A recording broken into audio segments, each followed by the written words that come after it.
Hello friends, uni exams IAS portal पे आप सभी का स्वागत है। तो आइए आज के सीरीज़ को शुरू करते हैं। आज के सीरीज़ में हम कुछ नए टॉपिक्स की बात करेंगे और कुछ नए क्वेश्चन सॉल्व करेंगे जो हमारे prelims exam point of view से इम्पोर्टेंट हो सकते हैं। तो आइए आज का पहला टॉपिक देखते हैं क्या है। पहला जो आज का हमारा टॉपिक है वो, जैसा कि आप स्क्रीन पर ये न्यूज़पेपर कटिंग देख सकते हैं, क्या है, complaints received under ombudsman scheme rises to 9.39% in financial year 2021-22।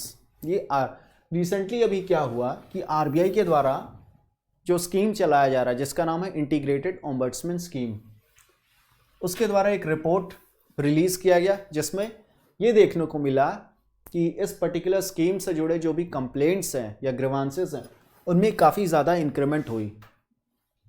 और अगर प्रीवियस ईयर से कंपेयर करें तो कितना 9.39% का इंक्रीमेंट देखने को मिला, जो कि काफ़ी ज़्यादा है। और इसमें ज़्यादातर अगर 42% जो केसेस थे वो डिजिटल ट्रांजैक्शन से जुड़े केसेस या मुद्दे थे। तो आइए इस स्कीम के बारे में जानें और आगे बढ़ें।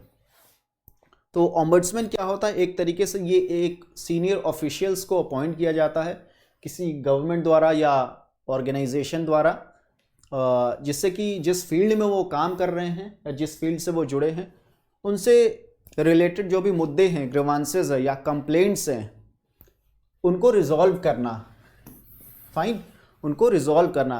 जब वो मतलब जिस फील्ड से जुड़े हैं वहाँ जो एंटिटी अगर वो रिजॉल्व नहीं कर पा रही है तो वो उस पर्टिकुलर ओम्बड्समैन के पास जा सकते हैं और अपने जो ग्रीवांसेस हैं, जो भी मुद्दे हैं, उनको रिजॉल्व करा सकते हैं। तो ये जो कॉन्सेप्ट आया ओम्बड्समैन का, अगर इसकी बात करें तो ये स्वीडन से ओरिजिनेट हुआ है ये कॉन्सेप्ट। इंडिया में अगर फाइनेंशियल सेक्टर की बात करें तो जो ओम्बड्समैन है वो बैंकिंग ओम्बड्समैन के तहत आते हैं। इनकम टैक्स ओम्बड्समैन होते हैं जो इनकम टैक्स से जुड़े मुद्दे रिजॉल्व करते हैं। और वही इंश्योरेंस ओम्बड्समैन जिसका काम है इंश्योरेंस से जुड़े मुद्दों को रिजॉल्व करना। तो जिस स्कीम के तहत ये रिपोर्ट रिलीज़ किया गया उसका नाम है इंटीग्रेटेड ओम्बड्समैन स्कीम। ये 2021 में लॉन्च किया गया था RBI reserve bank of India के द्वारा। और इसको 3 जो पहले स्कीम्स चल रहे थे ओम्बड्समैन से रिलेटेड उसको मर्ज करके इंटीग्रेट करके बनाया गया है। कौन कौन से वो 3 थे, जैसा कि आप स्क्रीन पे देख सकते हैं। Ombudsman banking ombudsman scheme 2006, ombudsman scheme for non banking financial companies जो कि 2018 में आया था, और वही ombudsman scheme for digital transaction 2019 में। तो एक तरीके से यहाँ पे देख सकते हैं पहले जो था हर मतलब कैटेगरी बनाई गई थी ओम्बड्समैन से रिलेटेड, बट अब यहाँ क्या किया गया कि इन तीनों को एक सिंगल स्कीम के साथ मर्ज कर दिया गया, इससे काफ़ी ज़्यादा आसानी होगी। ओके, तो इस स्कीम के तहत जो non scheduled primary cooperative banks हैं उनको भी क्या किया गया है, अपने इसके एम्बिट में लाया गया है, इसके अंतर्गत लाया गया है। लेकिन एक कंडीशन है कि उनका जो डिपॉजिट साइज है वो 50 करोड़ या उससे ज़्यादा होना चाहिए, ये कंडीशन है। और ये स्कीम जो है आरबीआई के तहत फ्रेम किया गया, आरबीआई द्वारा फ्रेम किया गया है। जो आरबीआई को पावर्स मिले हुए हैं वेरियस जो एक्ट्स जैसे आरबीआई एक्ट या बैंकिंग रेगुलेशन एक्ट या फिर payment of settlement system act 2007, इसके द्वारा इसको कंसिडर करके ये रूल्स, ये स्कीम फ्रेम किया गया है। तो इसमें जो भी बैंकिंग से जुड़े जो भी इश्यूज हैं उनको कॉस्ट फ्री तरीके से रिड्रेस किया जाएगा, हैंडल किया जाएगा उन कंप्लेंट्स को। इन्वॉल्विंग डेफिशिएंसी इन सर्विसेज, मतलब अगर सर्विसेज में कोई डेफिशिएंसी देखने को मिल रही है और उस डेफिशिएंसी का रिजॉल्व नहीं किया जा रहा है उस पर्टिकुलर एंटिटी के द्वारा, तो वो फिर ओम्बड्समैन के पास जा सकता है अपना वो जो है कंप्लेंट लेके। फाइन। और ये उन एंटिटीज़ की बात करता है जो आरबीआई द्वारा रेगुलेटेड होंगे, जैसे कि बैंक्स हो गए हमारे या एनबीएफसी हो गया, उससे जुड़े। फाइन। तो अगर वो रिजॉल्व नहीं कर पा रहा है उनके या जो एंटिटीज़ हैं उनसे वो खुश नहीं है, उनके जो उनका रिजल्ट है उससे सेटिस्फाई नहीं है, या फिर उनके जो कंप्लेंट्स हैं उनको 30 दिनों के अंदर जो है हैंडल नहीं किया गया या उनका रिप्लाई नहीं मिला, तो उसके बाद वो ओम्बड्समैन 30 दिनों के बाद वो ओम्बड्समैन के पास जा सकते हैं अपने कंप्लेंट्स को लेके। तो एक तरीके से देखा जाए तो ये one nation one ombudsman approach को एक तरीके से क्या कर रहा है, इम्प्लाई कर रहा है। फाइन, जो कि जिसमें कि जुरिस्डिक्शन न्यूट्रल बन जाता है इसकी वजह से, ये मतलब एरिया का कोई क्या है इम्पोर्टेंस नहीं है। इसी वजह से क्या किया गया है, centralised receipt and processing centre setup किया गया है आरबीआई के द्वारा चंडीगढ़ में, जो कि क्या करेगा, जो रिसिप्ट हैं या इनिशियल जो प्रोसेसिंग होती है, चाहे वो फिजिकल कंप्लेंट्स हो या फिर ईमेल के द्वारा कंप्लेंट्स हो, किसी भी भाषा में उसको वहाँ पे हैंडल किया जाएगा उन एप्लीकेशंस को। और इसके तहत, इस स्कीम के तहत एक एपेलेट अथॉरिटी भी डिसाइड किया गया है। कौन होगा, आरबीआई का एग्जीक्यूटिव डायरेक्टर। और कौन सा आरबीआई का executive director, in charge of consumer education से जो जुड़ा हो और consumer education and protection department से जो जुड़ा होगा एग्जीक्यूटिव डायरेक्टर, वो इसका एपेलेट अथॉरिटी होगा। ओके, आइए क्वेश्चन देखते हैं। क्वेश्चन है, with reference to integrated ombudsman scheme consider the following statements. पहला है, it will provide cost free redressal of customer complaints involving deficiency in services rendered by entities regulated by RBI. ये statement हमारा बिल्कुल सही है, इसके बारे में पहले हमने देखा। दूसरा है, it has been launched by RBI after merging 3 erstwhile ombudsman scheme.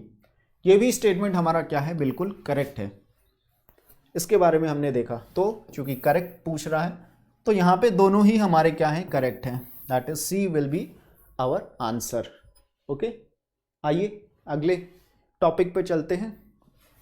अगला जो टॉपिक है हमारा सगोल कांची से रिलेटेड टॉपिक है। ये क्या है, एक तरीका इंडिजिनस स्पोर्ट है, कहाँ का, मणिपुर स्टेट का।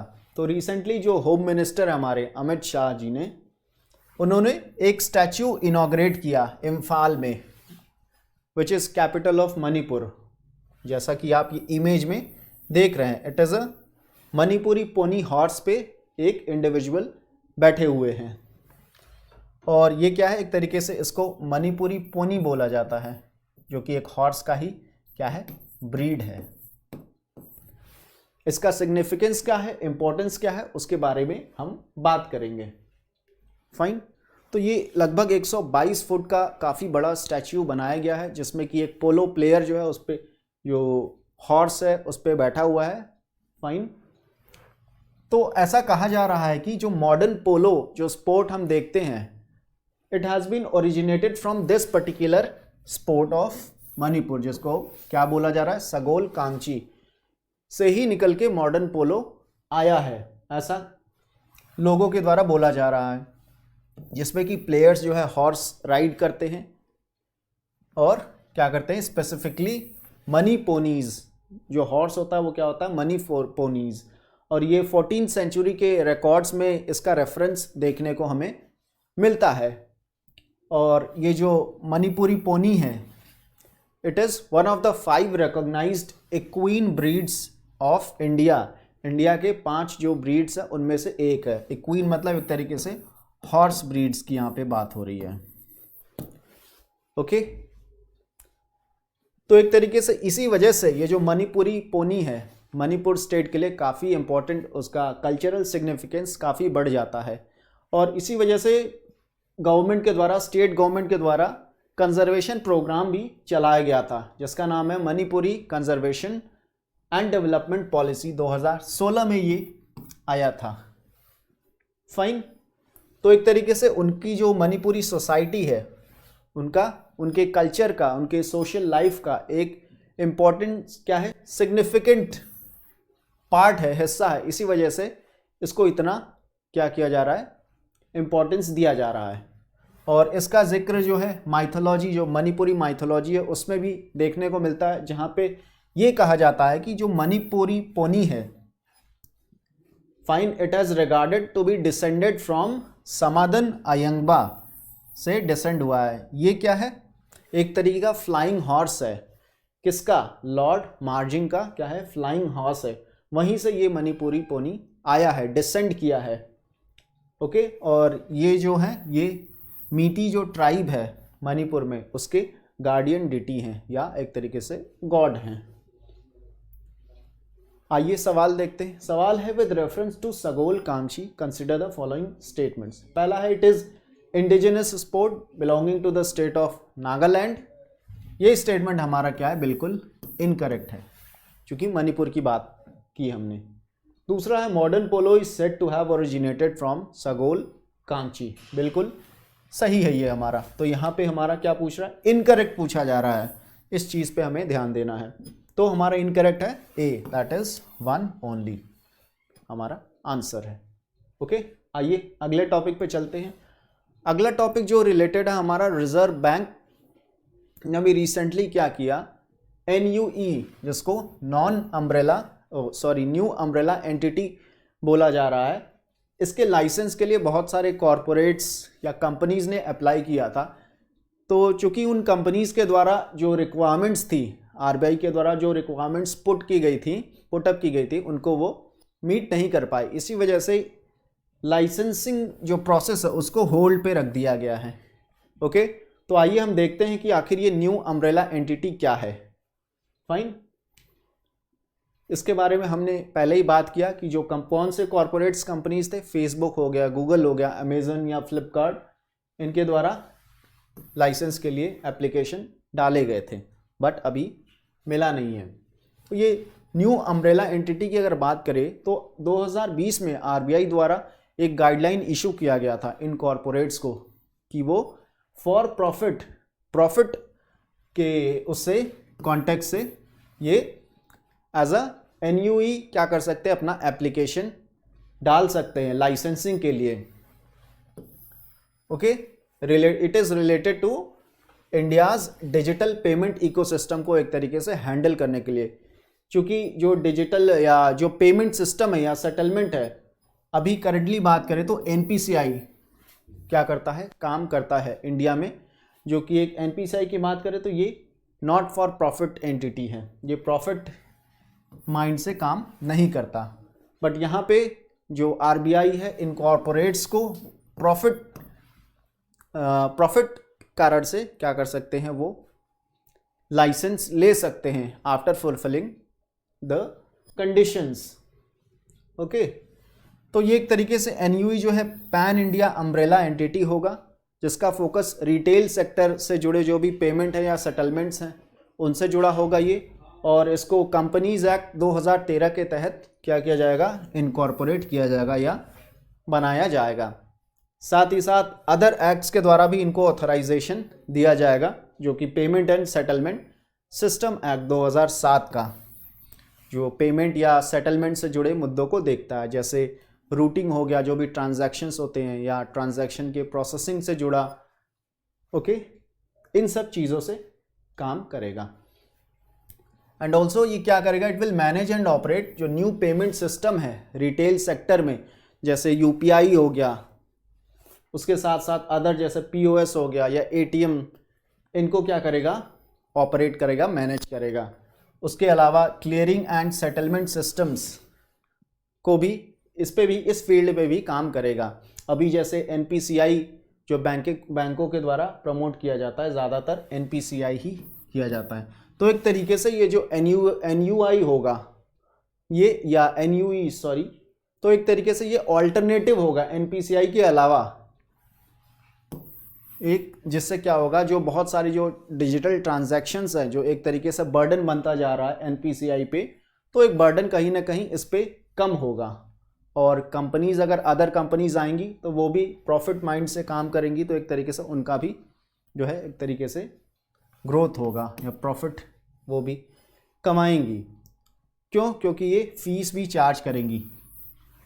ये जो न्यू अम्ब्रेला एंटिटीज़ हैं ये फीस चार्ज करेंगी ट्रांजैक्शंस के लिए, और जबकि NPCI जो है वो कोई फीस चार्ज नहीं करता। तो ये एक डिफरेंस है यहाँ पे। और अगर NPCI के बारे में अगर हम बात करें तो ये RBI और जो इंडियन बैंक्स एसोसिएशन है उनके द्वारा ले आया गया था for payment and settlement systems act के तहत, ठीक है, जिससे कि एक इंफ्रास्ट्रक्चर पेमेंट और सेटलमेंट के लिए एक इंफ्रास्ट्रक्चर तैयार किया जा सके जो सही एफिशिएंट तरीके से काम कर सके। तो मेन इसका एम यही, इंटेंशन यही था। आइए सवाल देखते हैं।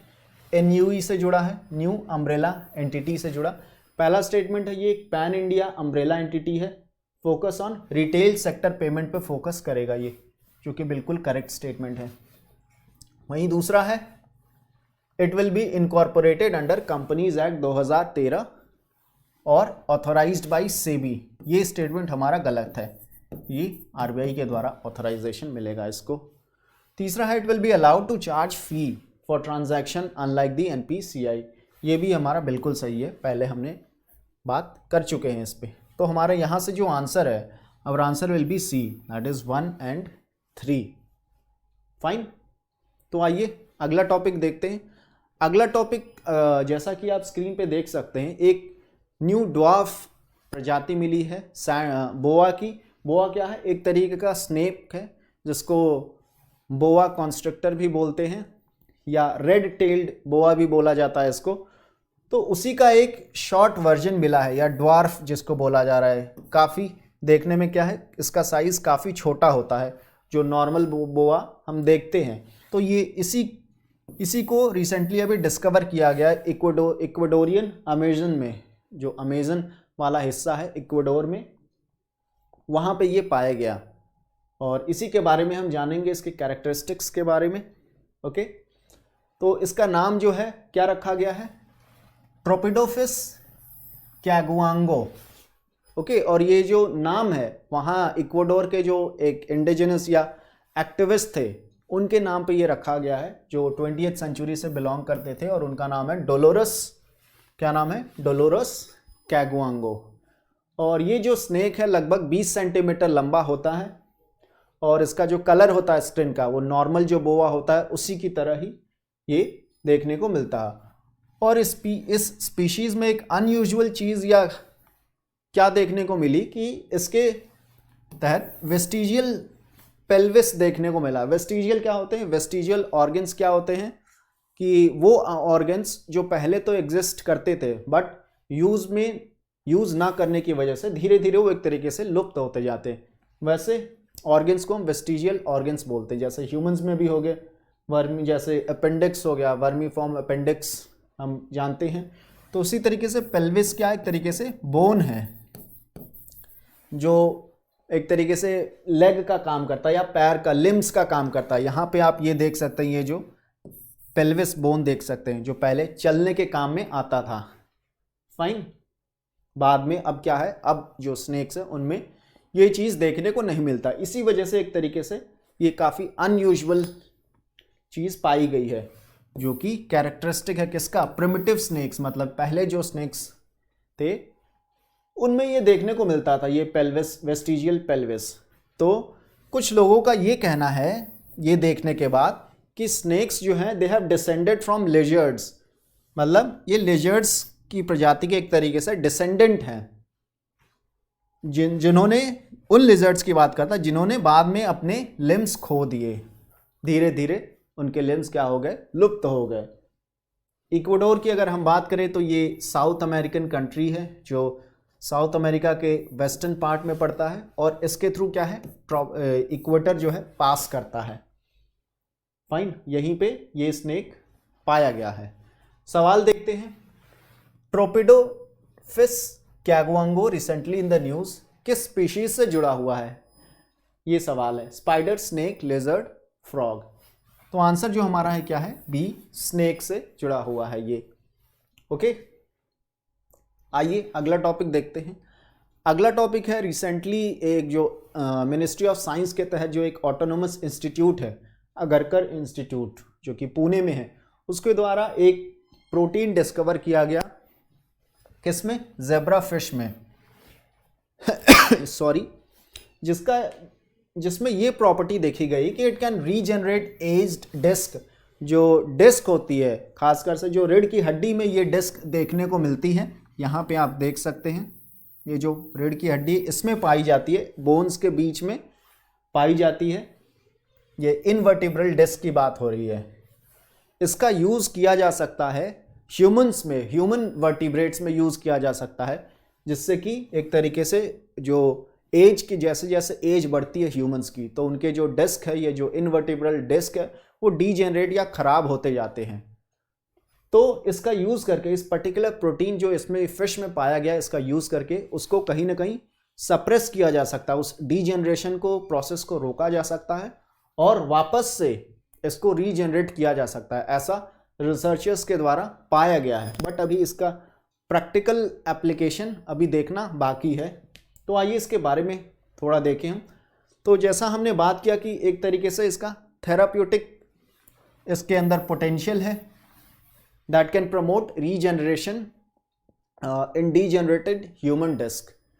ओके, तो डीजनरेशन के कारण क्या होता है कि बहुत सारे ह्यूमंस में बहुत सारे इश्यूज, जैसे जैसे उम्र बढ़ती जाती है तो लो बैक, काफ़ी ज़्यादा झुकाव देखने को मिलता है, जो रीढ़ की हड्डी होती है, फाइन, उसके साथ साथ नेक में दिक्कत होती है। तो इन सभी जो इश्यूज है, जो प्रॉब्लम्स है, उनको एक तरीके से अगर हम इसका यूज़ करें इस प्रोटीन का, तो उसको रिजॉल्व कर सकते हैं। फाइन, तो इस प्रोटीन को क्या नाम दिया गया है अगर इसकी बात करें तो cellular communication network factor 2A, short form में जिसको CCN2A बोला जा रहा है। ये कौन सेक्रेट करता है, कहाँ पाया जा रहा है, ये इस पर्टिकुलर फिश में, जेब्रा फिश में। ओके, तो इससे क्या होगा, डिस्क रीजनरेशन किया जा सकता है, हमने इसके बारे में पहले बात किया। जिससे क्या होगा, सेल प्रोलिफरेशन, सेल प्रोलिफरेशन मतलब सेल का ग्रोथ, जो वहाँ के सेल्स हैं वापस से रीग्रोथ करने लग जाएंगे, जिससे कि जो डिस्क है हमारा वापस से उसमें सुधार देखने को मिलेगा और हमें जो भी इश्यूज हैं, जो भी प्रॉब्लम्स होती हैं, उससे कहीं ना कहीं हम छुटकारा पा पाएंगे। ओके, तो ये जो किया जाएगा, ये जो प्रोसेस है कैसे किया जाएगा, बाय मॉड्यूलेटिंग द पाथवे। कौन से पाथवे को, उसको क्या बोला जा रहा है, fibroblast growth factor receptor, sonic hedgehog. काफ़ी लंबा चौड़ा नाम है इस पाथवे का, मतलब इसका यूज़ करके, इसमें मॉड्यूलेशंस करके इसको इम्प्लीमेंट किया जाएगा ह्यूमंस में। फाइन, जैसा कि आप इमेज में देख रहे हैं, ये ह्यूमन की क्या है, रिब है, रीढ़ की हड्डी है, और एक इसका इसी का एक स्मॉल सेक्शन लिया गया है, जिसमें आप ये बीच में ये पार्ट देख सकते हैं, ये क्या है, इनवर्टिब्रल डिस्क बोला जाता है इसको, और ये जो येलो कलर में ये है स्पाइनल नर्व्स बोला जाता है। यहाँ पे हमारा कहीं स्पाइनल कॉर्ड होता है जो ब्रेन से कनेक्टेड होता है हमारा। तो ये क्या है, हेल्दी डिस्क है। आप जैसा कि इमेज में देख सकते हैं, जैसे जैसे एज बढ़ती जाती है ये डिस्क क्या होता है, खराब होता जाता है, डीजेनरेट होता जाता है, जैसा कि आप नीचे देख सकते हैं। तो इस प्रोटीन का यूज करके इसको सुधारा जा सकता है, उसको रीजनरेट किया जा सकता है और वापस से इसको ऐसा बनाया जा सकता है। ये प्रॉपर्टीज, ये थेराप्यूटिक प्रॉपर्टी इस पर्टिकुलर प्रोटीन में देखने को मिला। फाइन, तो एक तरीके से इन सभी चीज़ों के बारे में हमने पहले ही बात कर लिया। अभी अगर करंट सिचुएशन में बात करें तो इन सब प्रॉब्लम्स के लिए जो सॉल्यूशंस क्या है, अभी तक सिम्प्टोटिक ट्रीटमेंट्स ही अवेलेबल है, जैसे पेन किलर्स वगैरह हो गए या पेन रिलीवर्स, या जिनको हम एंटी इन्फ्लेमेटरीज बोलते हैं, अभी यही सारे ऑप्शंस अवेलेबल हैं। और लेकिन अगर ये केस, ये जो प्रॉब्लम ह्यूमंस में होती है डिस्क डीजनरेशन के कारण, अगर काफ़ी ज़्यादा सीरियस हो जाए या सीवियर हो जाए, तो उस केस में कहीं ना कहीं सर्जरी का यूज़ करना पड़ता है, डिस्क रिप्लेसमेंट जिसको हम बोलते हैं। मतलब अभी तक क्या है, कोई प्रॉपर मेडिकल ट्रीटमेंट ऐसा नहीं है जिससे कि हम जो डिस्क है उसको, जो डीजनरेशन है उसको रोक सके, उसको सप्रेस कर सके और साथ ही साथ इसका रीजनरेशन कर सके, इस डिस्क का दोबारा से ये ग्रोथ कर सके। ऐसा अभी तक कोई ट्रीटमेंट नहीं है, बट ये जो डिस्कवरी हुई है, मे बी अब क्या हो, फ्यूचर में ऐसा पॉसिबल हो सके। तो इससे काफ़ी सारे लोगों को जो स्पाइनल कॉर्ड से रिलेटेड इश्यूज हैं उनसे छुटकारा मिल सकता है।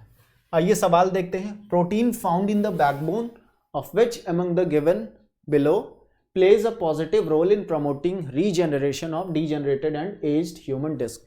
मतलब वही इसमें पूछ रहा है कि किसमें ये प्रोटीन पाया गया। सवाल ये पूछा जा रहा है कि eel, zebra fish, puffer fish, anchovy. तो हमारा जो आंसर है B, that is zebra fish में ये देखने को हमें मिला। ओके, आइए अगले टॉपिक की ओर चलते हैं। अगला टॉपिक हमारा एक ILO द्वारा एक रिपोर्ट रिलीज़ किया गया उसके बारे में है, जो आप जैसे हेडिंग देख सकते हैं, रिमोट वर्क हेल्प्ड इन सेविंग जॉब्स ड्यूरिंग कोविड-19। कोविड के दौरान जो वर्क स्ट्रक्चर था, जो बदलाव देखने को मिला, चाहे वो वर्किंग आवर्स की बात हो या वर्किंग टाइम अरेंजमेंट्स की बात हो, समय की बात हो, उससे क्या हुआ, एक तरीके से उसका बिजनेस के परफॉर्मेंस पे क्या असर पड़ा और साथ ही साथ जो एम्प्लॉयज़ हैं उनके वर्क लाइफ बैलेंस में क्या चेंजेस देखने को मिले। इसी पे ये रिपोर्ट क्या है, बेस्ड है। ओके, ये ILO के द्वारा लाया गया था, इंटरनेशनल लेबर ऑर्गेनाइजेशन, जिसका टाइटल क्या था, working time and work life balance around the world. Fine. और ये कोविड के ड्यूरेशन की बात करता है, उस टाइम में जो भी चीज़ें देखने को मिली। तो फ्लेक्सिबल वर्किंग आवर्स, इस रिपोर्ट का ये कहना है कि जो फ्लेक्सिबल वर्किंग आवर्स थे, इसकी वजह से जो भी इंडिविजुअल्स थे, एम्प्लॉयज़ थे और साथ ही साथ जो कंपनीज़, वो कलेक्टिवली वर्क जो रिड्यूस था आवर्स को, जो काम करने का सीमित समय था उसको कम कर पाए। और साथ साथ फ्लेक्सिबिलिटी मतलब वो वर्क फ्रॉम होम भी ऑप्शन एक था, जिसकी वजह से काफ़ी ज़्यादा फ्लेक्सिबल हो गया ये। तो एक तरीके से ये क्राइसिस जो था कोविड का, it also created possibility of increasing working hours in certain sector या एरियाज़, खासकर से जो काफ़ी सिग्निफिकेंट हैं अगर किसी कंट्री में बात करें, जैसे हेल्थ सेक्टर हो गया या फार्मास्यूटिकल इंडस्ट्रीज़ हो गए। तो जो टेली मेडिसिन या टेली वर्क का एक ऑप्शन था, वो काफ़ी अच्छा ऑप्शन रहा, जिससे कि कई लोगों के एक तरीके से जॉब्स बच पाए। इसके वजह से ये हुआ कि बिना किसी सोशल कांटेक्ट के जो डॉक्टर्स थे वो अपने पेशेंट को एक तरीके से हैंडल कर सकते थे because of telework. Okay, तो इससे कहीं ना कहीं ऑर्गेनाइजेशनल ऑपरेशंस तो थे वो भी मेंटेन हुए और साथ ही साथ जो जॉब्स थे वो भी प्रिजर्व कर पाए। फाइन, इसके बारे में हमने पहले ही बात कर लिया है। फाइन, जो रिड्यूस्ड वर्किंग आवर्स थे या फ्लेक्सिबल वर्किंग टाइम था। और ये रिपोर्ट जो है एक और चीज़ के बारे में बात करता है, जिसको द ग्रेट रेजिग्नेशन टर्म से जाना जा रहा है, या फिर द बिग क्विट या द ग्रेट रीशफल। ये क्या है, जो कोविड के दौरान एक ट्रेंड देखने को मिला कि बहुत सारे लोग जो हैं अपने जॉब से रिज़ाइन करने लगे, रेजिग्नेशन देने लगे because of so and so reasons. और इसी को द ग्रेट रेजिग्नेशंस, एक बहुत लार्ज अमाउंट में रेजिग्नेशन के कारण इस टर्म को क्या किया गया, कॉइन किया गया। फाइन। और इसका कारण, अगर कारण की बात करें तो कारण इसके बहुत सारे हो सकते हैं, जैसे वेज स्टैग्नेशन, सैलरी ना बढ़ना, साथ ही साथ उसके साथ ही देखने को मिला कि उस टाइम पे ड्यूरेशन पे जो कॉस्ट ऑफ लिविंग था, महंगाई थी, वो भी काफ़ी चरम पे थी अपने, और कम अपॉर्चुनिटीज़ का होना अगर फ्यूचर करियर के पर्सपेक्टिव से देखें तो ये सारे मुद्दे थे। इनकी वजह से ही काफ़ी लोगों में अपने जॉब से रेजिग्नेशन दिया या उस टाइम पे देखने को मिला। तो ओवरऑल यही ये रिपोर्ट बात करता है। तो आइए सवाल देखते हैं। A report titled working time and work life balance around the world was recently released by which of the following, मतलब किसके द्वारा ये रिपोर्ट रिलीज किया गया, सिंपली यही सवाल पूछा गया है। फाइन। तो जैसा कि हमने देखा पहले, हमारा जो आंसर इसका क्या होगा, ILO, that is international labour organisation. This is our answer. Fine. तो आज का हमारा टॉपिक यहीं ख़त्म होता है। कल हम फिर कुछ नए टॉपिक्स के साथ आएंगे और उसको आपके साथ डिस्कस करेंगे, शेयर करेंगे। और एक और बात बताएं तो जैसा कि हमने बताया था कि 7 जनवरी से हमारा जो UPSC का डेडिकेटेड क्रैश कोर्स है वो शुरू हो चुका है अब। और आप अगर इस कोर्स के द्वारा जुड़ना चाहते हैं तो नंबर्स जो स्क्रीन पे दिए गए हैं आप उनसे जुड़ सकते हैं। और अगर आप UPSC अगर सीरियस होके क्वालिफाई करना चाहते हैं, अगर प्रीलिम्स क्वालिफाई करना चाहते हैं तो आप इस प्रोग्राम से जुड़ सकते हैं। और इसका लिंक आपको, जो फर्स्ट क्लास इसकी है जो 7 जन को हुई थी, उसका लिंक आपको आई बटन में मिल जाएगा और उसके साथ ही साथ डिस्क्रिप्शन में भी इसका लिंक दे दिया जाएगा। आप वहाँ से उस लेक्चर को देख सकते हैं और उसके अकॉर्डिंग आप अपना जो डिसीजन है इसको ज्वाइन करने का वो ले सकते हैं, एक इन्फॉर्म डिसीजन ले सकते हैं। ओके, तो तब तक के लिए धन्यवाद।